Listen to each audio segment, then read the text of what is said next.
Aus der Reihe meines Burgenlexikons. Burgenlexikon von A bis Z.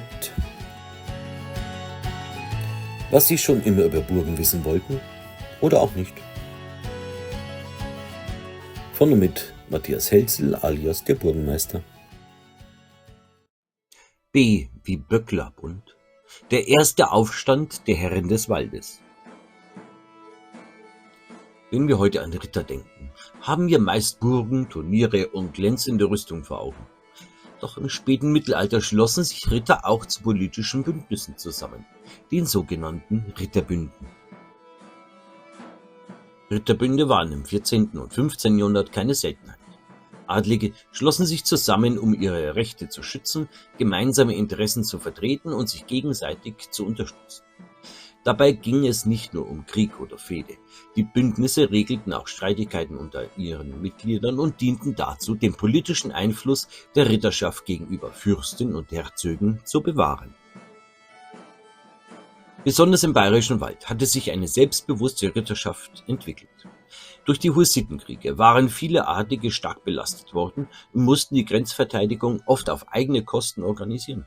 Aus diesem Umfeld entstand 1466 ein Ritterbund, der später als Böcklerbund bekannt wurde. Der Name ist allerdings irreführend, denn die Mitglieder nannten sich selbst die Gesellschaft vom Eigehühn, also vom Einhorn. Erst später entwickelte sich daraus die bis heute gebräuchliche Bezeichnung Böcklerbund. Dieser Bund sollte schon bald zu einem der bedeutendsten Adelsaufstände im Spätmittelalter in Bayern führen, dem großen Aufstand der Herren des Waldes gegen ihren Herzog. Die Gründung des Böcklerbundes. Die Wiederbelebung eines alten Bundes. Die Wurzeln des Böcklerbundes reichen bis in das Jahr 1428 zurück. Damals bestand im Straubinger Land bereits eine Gesellschaft vom Eingehören, die vor allem der gemeinsamen Verteidigung gegen die Hussiten dienen sollte. Am 30. August 1466 wurde dieser ältere Bund während eines Turniers in Regensburg neu belebt.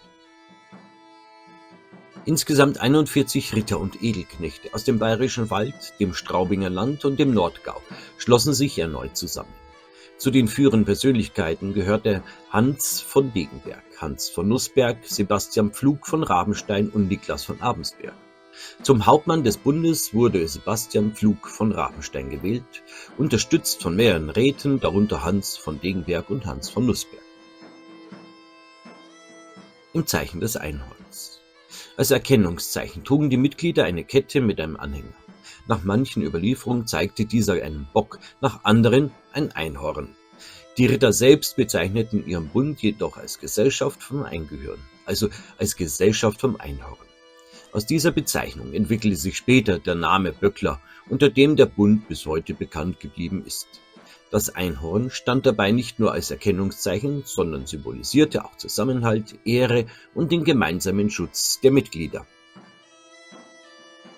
Mehr als nur ein Verteidigungsbund. Offiziell erklärte der Bund in seinem Bundesbrief, den christlichen Glauben verteidigen und gemeinsam gegen die Hussiten und andere Feinde des Landes vorgehen zu wollen. Tatsächlich war die Bedrohung durch die Hussitenkriege im Bayerischen Wald noch immer präsent. Hinter diesen Zielen standen jedoch auch politische Interessen. Viele Ritter sahen ihre gesamten Rechte und Freiheiten durch die zunehmende Macht der bayerischen Herzöge gefährdet. Besonders die einflussreichen Familien des Bayerischen Waldes wollten die Einschränkung ihrer Sonderrechte nicht widerstandslos hinnehmen. Was als Interessenvertretung des Adels begann, entwickelte sich daher schon bald zu einer politischen Kraft, die selbst die Wittelsbacher Herzöge beunruhigte. Sogar die Brüder des Herzog Albrecht IV. Waren zumindest zeitweise Mitglieder des Böcklerbundes. Die Herren des Waldes. Hinter dem Böcklerbund standen zahlreiche bedeutende Adelsgeschlechter des Bayerischen Waldes und der Oberpfalz. Viele von ihnen verfügten über eigene Herrschaften, Gerichte, Burgen und bewaffnete Gefolgsschaften. Es handelte sich dabei nicht um einen kleinen Ritterbund, sondern um einen Zusammenschluss der einflussreichsten Familien der Region. An ihrer Spitze standen die Degenberger, deren Burgen Degenberg und Weißenstein zu den mächtigsten Herrschaftszentren des Bayerischen Waldes gehören. Ihr bekanntester Vertreter, Hans IV. Von Degenberg, entwickelte sich zum Wortführer der Rittergeschaft und wurde zur prägenden Persönlichkeit des Böcklerbundes. Zu seinen engsten Verbündeten zählten die Herren von Nußberg, die mit ihren Burgen Alt- und Neu-Nußberg wichtige Verkehrswege kontrollierten und später auch im Löwlerbund eine bedeutende Rolle spielten. Zu den führenden Familien gehörten außerdem die Staufer von Ehrenfels mit ihrer mächtigen Burg Ehrenfels bei Beratshausen, sowie die politisch einflussreichen Pflug von Rabenstein, deren Vertreter Sebastian Pflug von Rabenstein sogar zum Hauptmann des Bundes gewählt wurde. Daneben finden sich unter den Böcklern zahlreiche weitere bekannte Geschlechter, wie die Nothaft von Wernberg, die Parsberger, die Muracher, die Zenger, die Frauenberger und die Herren von Appensberg. Gemeinsam verband diese Familien der Wunsch, ihre alten Rechte und Freiheiten gegenüber den Wittelsbachern zu bewahren. Während der Hussitenkriege hatten sie die Grenzverteidigung oft auf eigene Kosten organisiert und sahen nun ihre Selbstständigkeit durch die zunehmende zentralisierte Herrschaft Herzog Albrechts IV. Bedroht. Der Böcklerbund war damit nicht nur ein Ritterbund, sondern Ausdruck eines grundlegenden Machtkampfes zwischen den Herren des Waldes und ihrem Herzog. Ein Konflikt, der schon bald in offene Gewalt, brennende Burgen und den Böcklerkrieg münden sollte. Der Böcklerkrieg 1468 bis 1469. Obwohl der Böcklerbund auf Anforderung Kaiser Friedrichs III. Im Jahr 1467 offiziell aufgelöst worden war, kehrte im Bayerischen Wald keine Ruhe ein. Viele Ritter sahen ihre Anliegen weiterhin nicht berücksichtigt und hielten an ihrer alten Verbindungen fest. Besonders Hans von Degenberg blieb eine Schlüsselfigur der Opposition. Der mächtige Freiherr gehörte zu den angesehensten Adligen des Bayerischen Waldes und galt als Wortführer der unzufriedenen Ritterschaft. Zugleich unterstützte er Herzog Christoph, den Bruder Herzog Albrechts IV., der ebenfalls Ansprüche auf die Mitregierung erhob.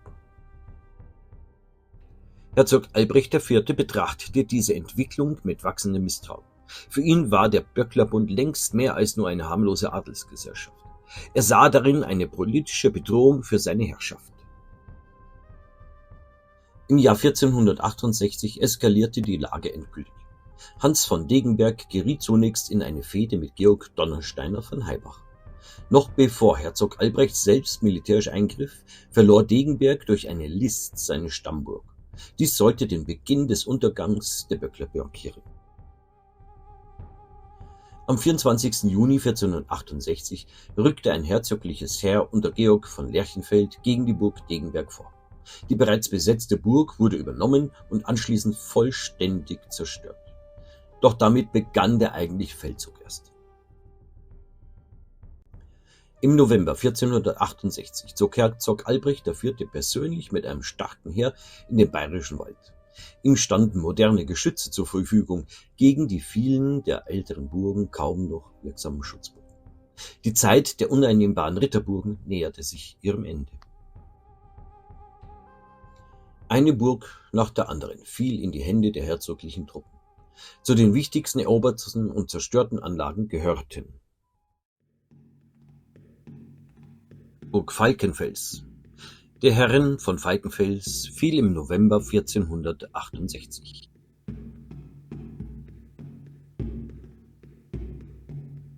Burg Linden, die mit den Degenbergern verbunden war, wurde ebenfalls im Verlauf des Feldzuges eingenommen und zerstört. Burg Collenburg fiel noch im Herbst 1468 in die Hände des Herzogs.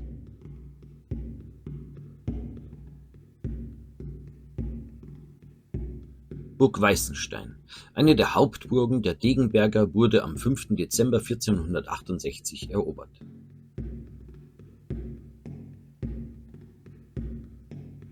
Die Saldenburg, die sich im Besitz der Degenberger befand, wurde noch im Dezember 1468 besetzt. Burg Neu-Nußberg der Herren von Nußberg fiel ebenfalls gegen Ende des Jahres 1468. Burg Heidstein wurde während des Feldzugs eingenommen.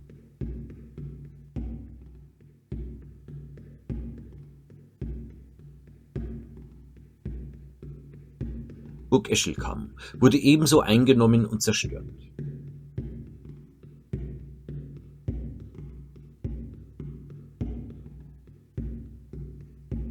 Zuletzt wurde die Burg Alt-Nußberg erobert und in Brand gesetzt.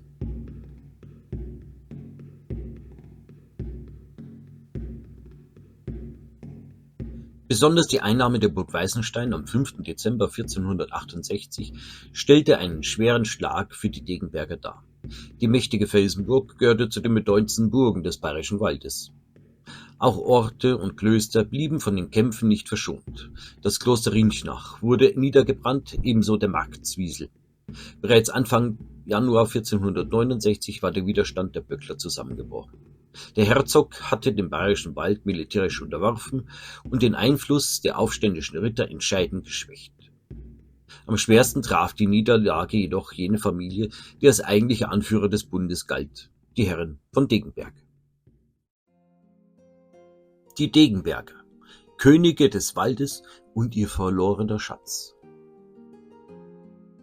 Wenn eine Familie den Böcklerbund geprägt hat, dann waren es die Herren von Degenberg. Ihr Name leitet sich von ihrer Stammburg auf dem Degenberg bei Schwarzach ab. Bereits 1186 erscheint mit Hugo von Degernberg erstmals ein Angehöriger der Familie in den Quellen. Ursprünglich Ministerialen der Grafen von Bogen gelang es den Degenbergern nach deren Aussterben zahlreiche Besitzungen als Lehen oder Pfandschaften zu übernehmen und ihre Machtstellung kontinuierlich auszubauen. Mit den Burgen Degenberg und Weißenstein entwickelten sie sich zu einem bedeutendsten Adelsgeschlechter Niederbayerns.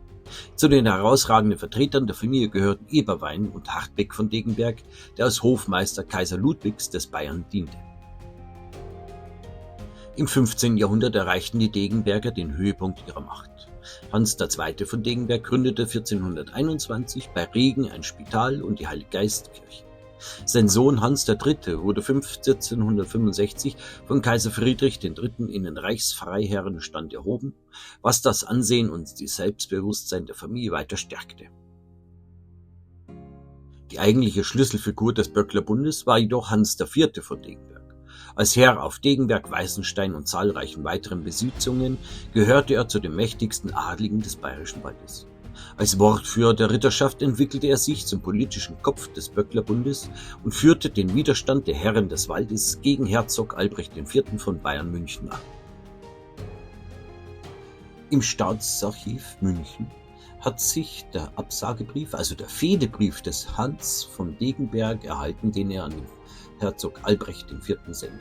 Darin steht: Dem hochgeborenen Fürsten und Herren, Herrn Albrecht, Pfalzgraf bei Rhein und Herzog in Bayern. Ich, Johann von Degenberg, bekenne hiermit offen, dass zwischen eurer Gnaden und mir bisher Frieden und Freundschaft bestanden haben. Nun aber sind mir und den meinen durch Gewalt, Unrecht und Bedrängnis Schäden an Ehre, Gut und Leuten zugefügt worden. Dies kann und will ich nicht länger hinnehmen. Deshalb sehe ich mich gezwungen, die bisherigen Freundschaft und den Frieden aufzukündigen. Von diesem Tag an betrachte ich mich nicht mehr als euren Freund, sondern als euren offenen Gegner. Ich werde mich nach Kräften gegen das mir widerfahrene Unrecht zur Wehr setzen und meine Ehre, meine Leute und mein Gut verteidigen. Dabei will ich jedoch gegen Frauen, Geistliche und andere Unbeteiligte kein Unrecht verüben, soweit es in meiner Macht steht. Diese Absage geschieht offen und ehrenhaft nach der Ritterschaft und soll euch durch diesen Brief bekannt sein. Gegeben am Freitag nach St. Walburga im Jahr 1469, Johann von Degenberg. Das Machtzentrum der Familie war die Burg Degenberg, die wir hier auf einem Rekonstruktionsversuch sehen, auf einem markanten Bergrücken über der Schwarzach. Die heute weitgehend verschwundene Höhenburg war einst Stammsitz eines der mächtigsten Adelsgeschlechter des Bayerischen Waldes. Gemeinsam mit den Burgen Weißenstein, Alt-Nußberg und später Saldenburg bildete sie den Kern der degenbergischen Herrschaft und sicherte den Einfluss der Familie in dieser Region. Der Niedergang begann im Jahr 1468 während des Böcklerkrieges. In Abwesenheit Hans IV. Von Degenberg wechselten mehrere seiner bisherigen Gefolgsleute die Seite, darunter Georg Donnersteiner von Heimbach, Hans Tresnitzer und Gallus Moser. Mit einer Mischung aus List und Gewalt gelang es ihnen, die Stammburg einzunehmen. Als Hans von Degenberg zurückkehrte, konnte er die Burg nicht zurückerobern. Herzog Albrecht IV. Nutzte die Gelegenheit, seinen gefährlichsten Gegner zu schwächen. Die Burg wurde besetzt, zerstört und Hans IV. Musste nach Kriegsende schwören, sie niemals wieder aufzubauen. Hier sehen wir den Burgstall Degenberg in der heutigen 3D-Ansicht. Man sieht eindeutig Wälle, Gräben und natürlich den Hauptburgfelsen. Die Burg umfasste etwa 40.000 Quadratmeter, also schon eine sehr große Anlage. Heute zeugen nur noch wenige Reste, wie hier zu sehen. Und hier nochmal der Blick auf den Burgberg. Trotz dieses schweren Rückschlags behaupteten sich die Degenberger weiterhin als eine der führenden Familien Niederbayerns. In Oberschwarzach errichteten sie mit Schloss Schwarzach einen neuen Herrschaftssitz. Hans V. von Degenberg gehörte später zu den führenden Köpfen des Löwlerbundes, während Hans VI. Den Besitz der Familie nochmals erheblich vergrößerte. Ihren größten wirtschaftlichen Erfolg erreichten die Degenberger 1548 mit dem Weißbierprivileg, das ihnen als einzige Familie nördlich der Donau das Brauen von Weißbier erlaubte und wesentlich zu ihrem legendären Reichtum beitrug. Der große Reichtum der Degenberger gab schon früh Anlass zu zahlreichen Sagen. Bis heute erzählt man im Bayerischen Wald Geschichten vom sagenhaften Schatz der Familie. Der Überlieferung nach soll Herzog Albrecht IV. Nach der Einnahme der Burg Degenberg vergeblich nach Gold, Silber und wertvollen Kostbarkeiten gesucht haben. Ob sich hinter dieser Legende ein wahrer Kern verbirgt, lässt sich heute nicht mehr feststellen. Sicher ist jedoch, dass die Degenberger trotz der Zerstörung ihrer Stammburg ihren Einfluss und Wohlstand bewahren konnten. Der Bau des Schlosses Schwarzach sowie der Wiederaufbau der Burg Weißenstein belegen die weithin starke Stellung der Familie. Mit Hans Sigmund von Degenberg starb das Geschlecht am 10. Juni 1602 im Mannesstamme aus. Die umfangreichen Besitzungen fielen anschließend an die bayerischen Herzöge. Damit endete die Geschichte einer Familie, die über mehr als 4 Jahrhunderte zu den mächtigsten Herren des Bayerischen Waldes gehört hatte. Geblieben sind ihre Burgen, ihre Wappen und die bis heute lebendige Legende vom verlorenen Schatz der Degenberger. Schlusswort. Mit dem Böcklerkrieg endet der erste große Aufstand der Herren des Waldes gegen ihren Herzog. Herzog Albrecht IV. Setzte sich durch. Zahlreiche Burgen wurden zerstört und die Macht der Ritterschaft nachhaltig geschwächt. Doch die Ursache des Konflikts blieb ihnen bestehen.